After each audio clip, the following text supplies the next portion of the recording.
Hello,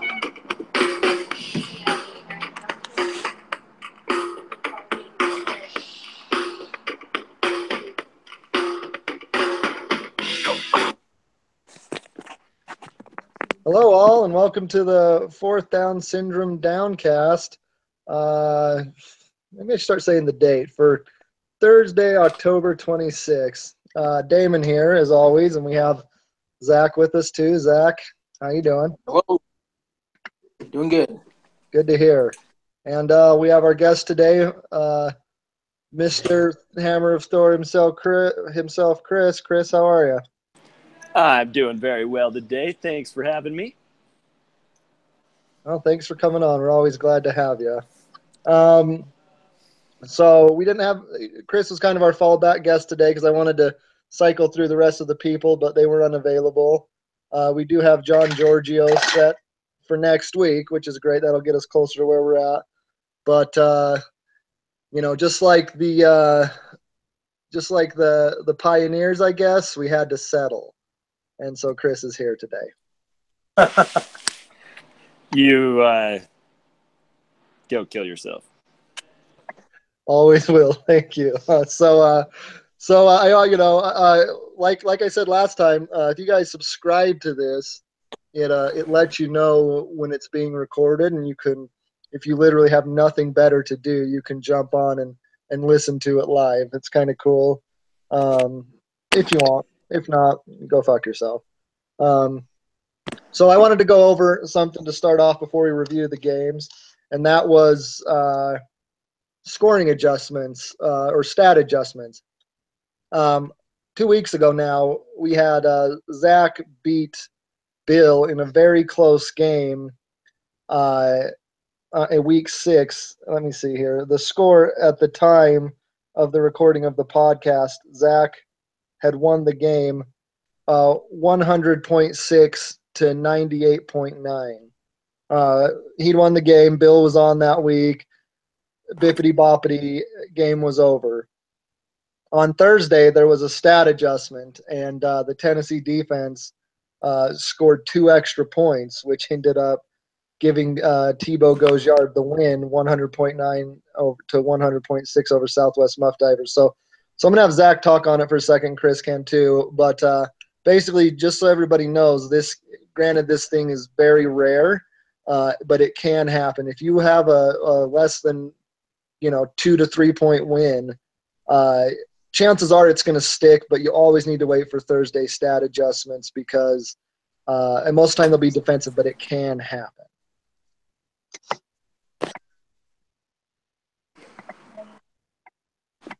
Zach, take us through your emotions on that.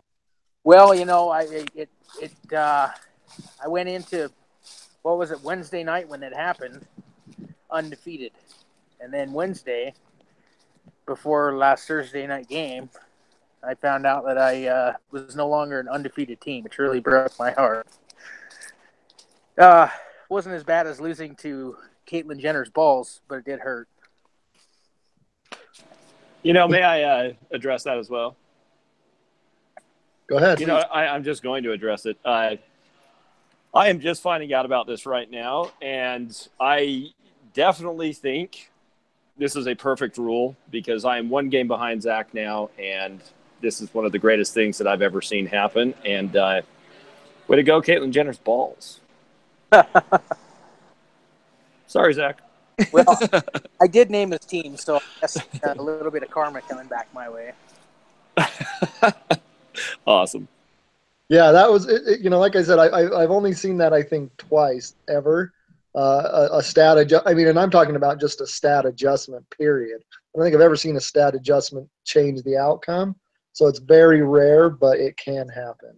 So that's all on that. Just everybody be aware it can happen. But Zach also wanted to throw in a pro tip for everybody. Yeah, a little pro tip for you. If you're playing like Tom Brady and he's playing the Giants defense as well, because you'll be playing against your own points. You don't want to, you want to keep that in mind or if you're playing, let's say Amari Cooper and you've got Derek Carr as a quarterback, every time your quarterback scores, with Cooper, both of you are getting points, so it's kind of a wash. So you kind of want to keep mind of those things. Yeah, you cut out for a second, but yeah, basically, what he's saying is, for yourself, playing a defense, your defense, if that's the same as like who your quarterback, one of your high-end players is going against, that can, your quarterback throws 3 touchdowns, it's great, but now your defense has 3 touchdowns scored against them, it's terrible. Right. But then also what he was saying was on now, if you're playing like he's saying, like let's say you're playing against an Amari Cooper, but you have Derek Carr as your quarterback, that helps to negate Cooper because always if you can play a quarter, but if your quarterback is someone else's receiver, that helps a ton because a quarterback can have a great game without the receiver going off, but the receiver cannot go off without the quarterback having cutting into those points. So. Yeah. A perfect example is Caitlyn Jenner's balls this week was playing Amari Cooper, who went the fuck off, scored 40 fantasy points. But he also played the Kansas City defense, which got him -5 points. So, yes, correct. It didn't really matter in the end, but yeah, exactly. He granted the offset worked out. He still got 35 points from 2 players, which is great. But yes, exactly. He could have played some other defense, ideally gotten some sort of positive points and not had any, and got to fully enjoy Amari's shitting on the chest that he did of the Kansas City DBs, which is yeah, that was one of the craziest endings to a game I'd ever seen. Me too. And Crabtree and the Raiders came through, and I was happy. Yep. Great game. Great game. All right. Well, it was a great game. It was super awesome. But we're going to also, everybody, I want feedback from anybody that listens. If you want to be mean, that's fine. But, we do want some feedback. We want to make this as good as possible. I've enjoyed all the downcasts. I've listened to all of them. I thought they were extremely entertaining. But I have gotten some feedback on the review of the week's games before, or last week's games. So we're going to kind of breeze through them a little quicker. We'll highlight what our game of the week was, talk about that one, and then just read the rest of the scores off. And then if anybody else has anything to say regarding it, then we'll go over it. But we'll make it a little quicker. So anyway, on that note, here's the review of last week. So we Damon. Yes. Real quick. I'm sorry. This will be very fast, but guys, get a hold of Damon. Get on the podcast. It's way fun. These guys put some effort into this, and honestly, I laugh my ass off every week, even when you guys are talking crap about me. And it's a great time to throw your jabs in and be the biggest prick you ever could be, and it's fun. So get a hold of him. Get scheduled. I want to hear some more voices. Thank you. You're welcome, and thank you. Yes, I agree. It's awesome. Like I said, Skylar will be on next week. That leaves us Devin and Bill, who that I know listen still to be on. And if I can ever get my brother and Bass to listen and participate, then they could be on as well. But quick run through of last week's games. We had our game of the week, which was the Peppers of Justice against the Hammer of Thor. Peppers of Justice in a dominating fashion, 122.6 to 67.8. We had to tell her twice against the notorious Connor Bulge. Had to tell her twice, wins 154.9 to 114.5. Goddamn Dub J 69ers destroys Tebow Goshyard, 140.3 to 90.2. Sunday Morning Boner, easiest winning of his life, wins 96.7 to 67 over my pathetic team. Caitlyn Jenner's balls, who we spoke of before, with Amari Cooper, goes off and takes down Zach for 2 in a row losses, 121.2 to 95.2. And in the only game that was even remotely close this week, Snatchville Lubricator takes down Senior Hobo Dick Cheese, 108.2 to 101.3. I've read the reviews. I don't really have anything to say. You guys have anything you want to say about the games? Yeah, I just wanted to say good game, Damon's brother. I did everything right. I couldn't have set a better lineup. Every guy on my team scored around 10 points, and I still lost. So, good win. Indeed. And on my game, let's keep on moving on there, Damon. Well, Chris, like I said, you scored 67.8, but you were not the lowest scorer because my soon-to-be last-place team dropped 67. And everybody, don't worry, I've got my stickering arms warmed up because I am fully, barring a miracle, prepared to put up everybody's stickers. But since I know all the players better than anybody in the positions, and I know alphabetical order, it'll be better for all of us that I'm last place. One of the Dubois have to be last place. Let's be honest. Really? I mean, that'd be. Yeah. Well, all right. Fair enough. You bastard. But anyway, so team of the week or the top scorer goes to Lee. He dropped 154 points, so he gets the $20. And then John Giorgio still holds strong at the bad beat of 141.5. So congrats, Lee. Was Lee Well done, Lee. Lee's second win of the season, right? Yeah, I mean, now he's gotten a lot of half points though, so he's been a top 6 scorer. Like I think this is his 4th time, but yes, it's his only actual second victory. But he's done some pretty good scoring. He's been like the shittier version of Devin's team of the Connor Bulge, because Connor Bulge has lost a lot of games while scoring a ton of points, and he's gotten the half wins almost every week. But yeah, so good job, Lee. Also, quick side note: when I did the badass and dumbass moves of the week last week, and it was for a loss and a win, when that stat adjustment came in, the badass and dumbass moves were actually the perfect ones. So I got to take wins wherever I can get them because I nailed it. But anyway, speaking of that, the badass and dumbass moves of the week this week were very difficult.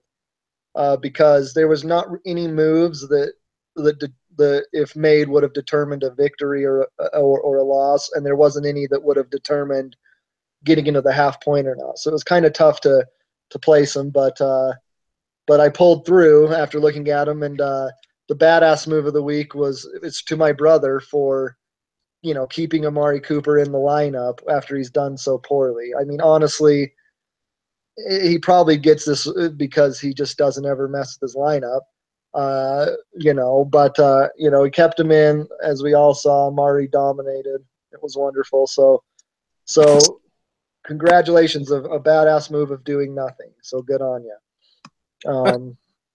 And then the dumbass move of the week, like I said, there really wasn't any dumbass moves. Nobody really did anything wrong that would have affected an outcome or anything, but Chris is on the podcast, so I felt like he deserves the dumbass move of the week.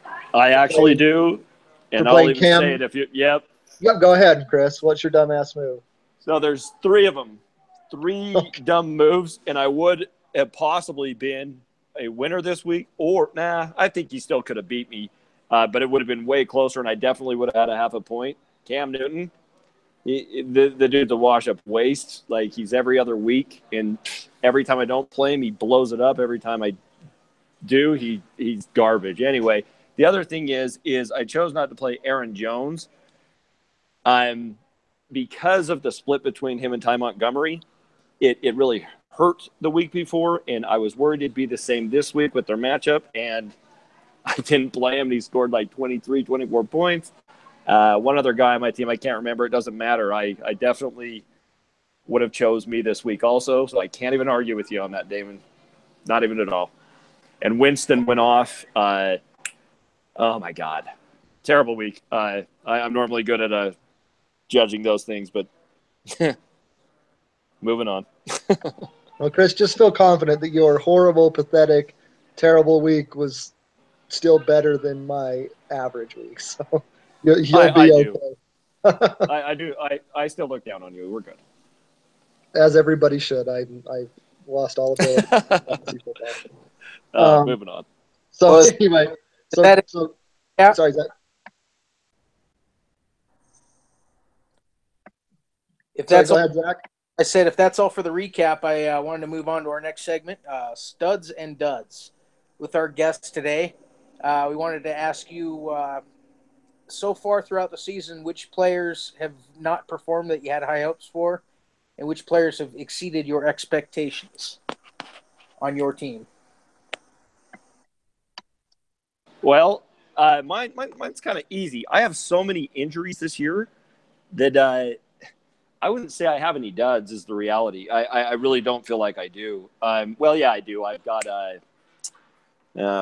the Moncrief. He's just seriously a waste of time having on my roster, but I don't want to give him to any of you. So I keep him. He's pretty much my waste. But I just have a lot of injuries and a lot of buys the past 2 weeks. 4 injuries this week, and I got 4 buys this week. Same as last week. So stud-wise, I'll go off on that, but I don't feel I really have any duds. I've kind of got rid of them.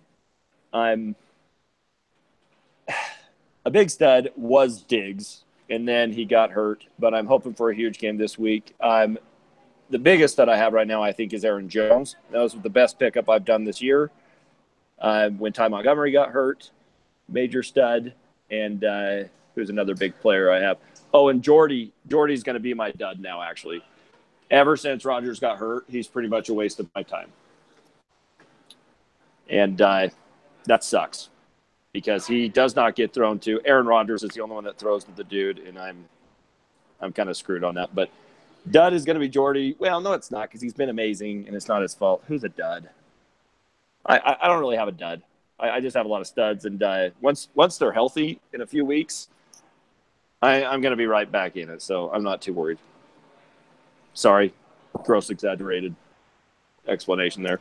Well, thanks for that. I guess we can move on to the matchups for next week.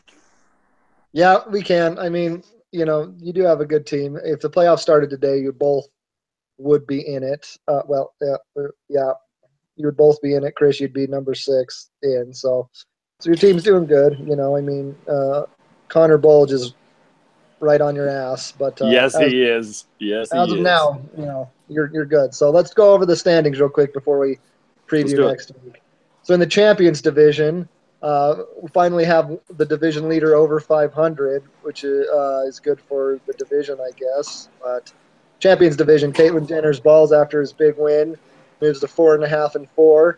The champ, WJ69ers 3-5, and myself 2-5, worst record in the league.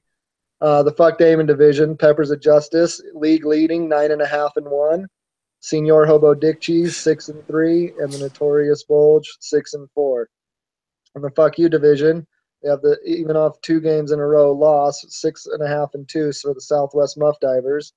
Hammer of Thor 5-3, and right on your ass as well. Sunday Morning Boner at 5-4. And then in the White Power Division, we have Snatchville Lubricator 8.5-2. Tebow Goes Yard 3.5-4, and Had to Tell Her Twice 4-5. So, honestly,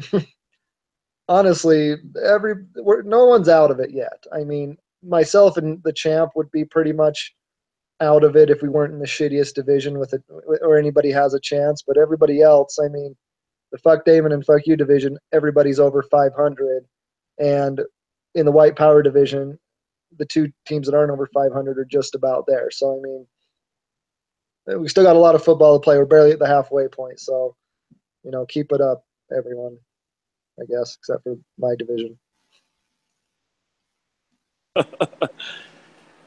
Yeah, things are close. Definitely each week will change standings pretty well, I think. So.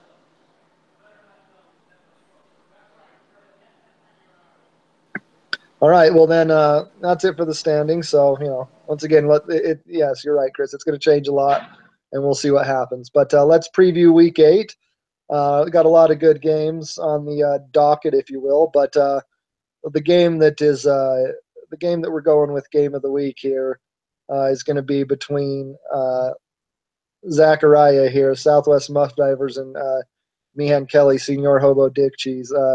Meehan's currently sitting, 5th in the standings, the top wild card team, and Zach's, leading the division and coming off 2 losses in a row. So it's a big game for both of them. So currently, the projection is Senior Hobo Dick Cheese 108.8 to Southwest Muff Divers 106.5. So it's going to be a good one. But Zach, take it away. Tell us what you think there.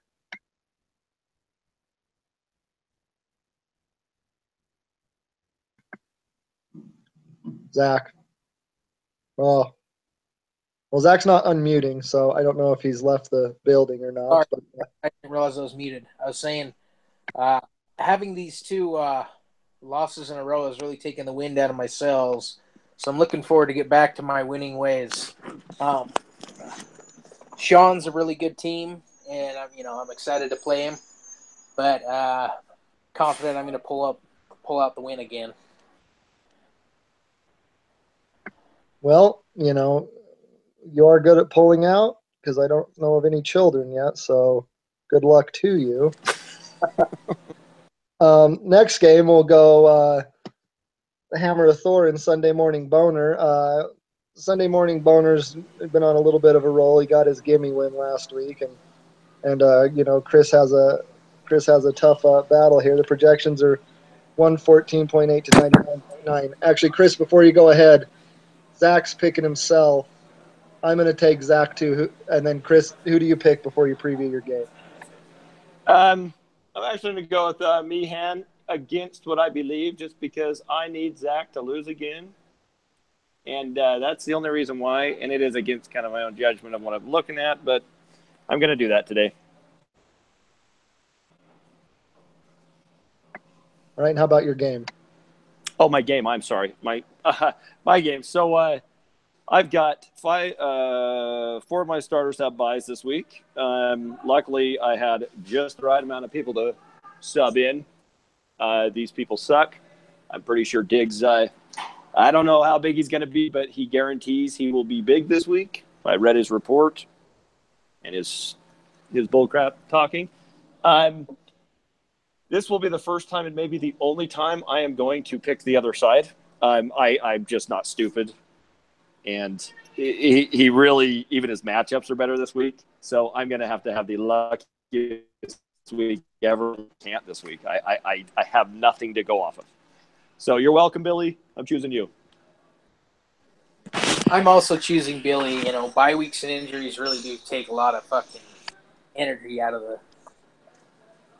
They do, man. They do. Yeah, I mean, I don't ever believe in projections, but he does have better matchups, and I think Billy's going to get another win as well. Plus, Chris, it looks like you and I might both be doing the danger move this week, and that's playing double tight ends, which is always the quickest way to a loss. I have to do that, though. I have to. I don't have any guys to even put in to be different, and so I'm kind of stuck with that. Like, if you look at my roster, I have all bye people there and 3 injured. So all I had was that. And I looked at the waiver wire. There's nothing better. And so I'm rolling the dice knowing that I'm probably going to lose. That's a very Mormon move of you. One guy playing 2 tight ends. So very true. So yeah, I mean, I understand because I'm probably going to do it as well because my options is playing that fucker Isaiah Crowell, and I just hate him. So anyway, yeah, we'll I'm all go glad Billy. you got him. We'll all go Billy there. I know. So next game we'll do my game against our next week's guest, Snatchville Lubricator. He's currently projected to win 109.2 to 100.8. We all know the song and dance here. I'm projected to score points. I don't score points. I did trade my best player, my best receiver at least, to Devin Michael Thomas for Deshaun Watson because the risk I took for Andrew Luck in all my leagues is murdering me. So, I mean, he doesn't have a great matchup, but, I'm going to pick me to win, even though I'm going double tight ends, though they have great matchups.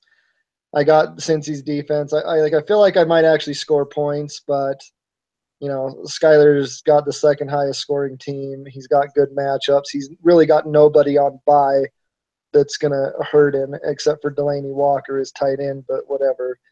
And so I mean, about a 97% chance he wins, but I'm gonna pull a Chris. I'm gonna take him to win too because I need like I said earlier, I need the small victories. So I'll take him to win, but I really hope I'm wrong. Amen. He's gonna win. I hate to say that he is, but I do not think his boy Hunt is going to have a big week this week. Not against Denver, not against that big of a rival, and I think Denver's going to want to hurt him.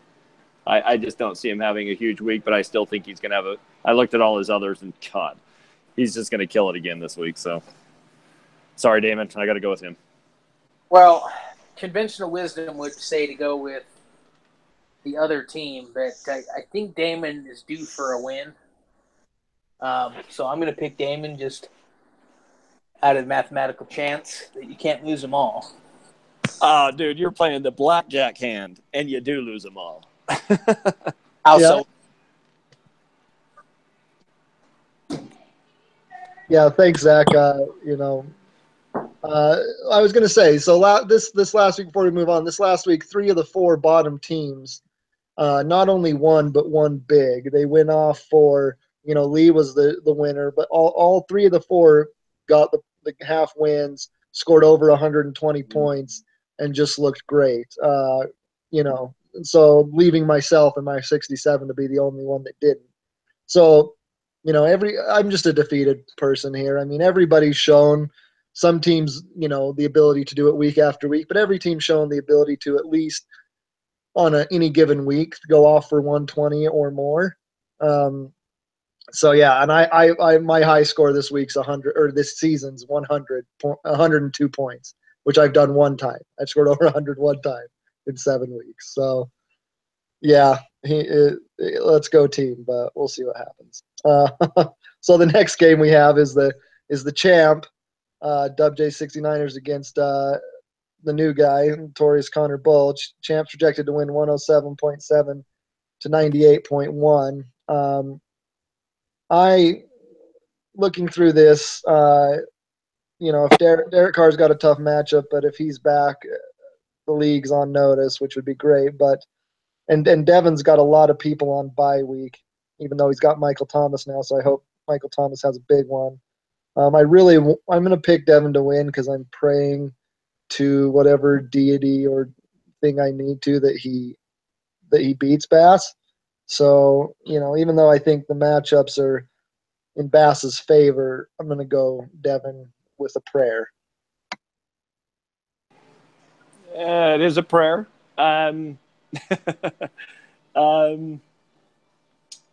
He's got a good team, and it's amazing how many times he loses for how much he scores, like you said earlier. And I think that every week when I pick him, I kind of play the blackjack with him every week, and he still gets half a point. But I'm not picking him this week. I am actually I'm going opposite. So Bass started looking like the Bass of last year this week, and I knew his guys weren't going to play. I mean, there's no way they were going to play that crappy all year, and it could have been his start, and I'm going to go with he's going for 2 in a row this week.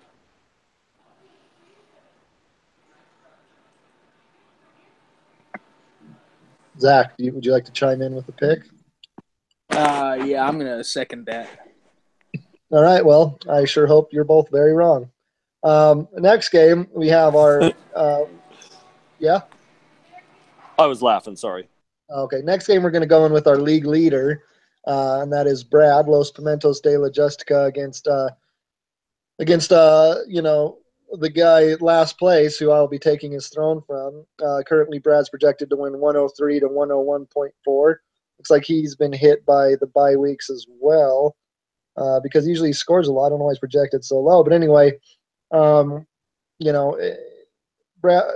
if my brother's team, who I thought just like Bass had a good team, is going to start playing well, he's going to win this game. But I'm going to go with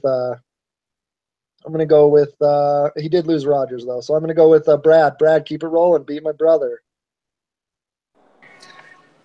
I've been staring at this one. I even had notes from earlier for this one, but the Aaron Rodgers thing is a big deal to me also, but I'm going Brad. He's just on too big of a roll, and he's like the silent assassin of the league who doesn't I didn't even realize where he was because of my own battles. But now, Brad, you've got this one, I think. I can't go for old Jenner until there's more consistency.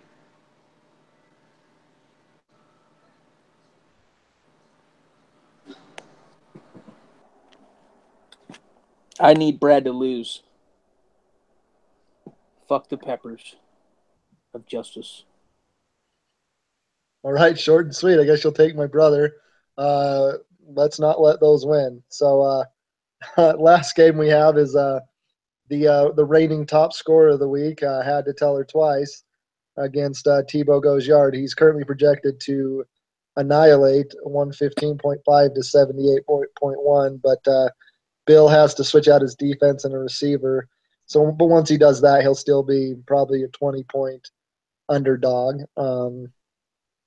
Lee, I thought had a pretty good team too. He flexed his muscle last week, so I'm going to take Lee, but I just really don't care who wins. All right, so I am going with Lee also. It's been surprising to see how many times he's lost with his team, but obviously he's still up there each week, and I just think he's going to roll this week. So I'm sticking with Lee also. Yeah, it's looking like Lee's going to smash. Lee smash. All right, well, there's a preview. We'll see what happens. I mean, I always get excited for the week, and by halftime of the first of the 11 o'clock games, I've lost my game and I'm on full hate and tilt to fantasy football. So we'll see what happens. But Zach, you want to go ahead and lead us off with some shit talk here? You got a big one against Meehan, game of the week. Yeah, Meehan, you're gonna get your ass kicked, man. Hate to do it to you, but it's what it is. All right, always right to the point. I like it. All right, Chris, you're next. You got Billis, old Billy boy. He's running the half marathon on Saturday too. So lay into it. All right, Billy. All right, man. I hope you're ready for this. I'm gonna. Chris, you're gonna fucking lose. Chris, your team sucks this week. I have nothing I can say to Billy. So let's be honest. All I can do is talk crap to myself and prayer this week, and I don't believe in prayer. So I'm kind of screwed. But fuck you, Billy. So fuck you. I can't say anything else. All right, Chris has gone full Tourette's, but that's all right, Billy. And then I have our guest next week, John Giorgio. I mean, you definitely have done much better than last year and shown that you're competent. And I really don't want to hear you come on and be gloating next week. So go to hell. I hope that when you beat me, you at least don't get the half win. So take that.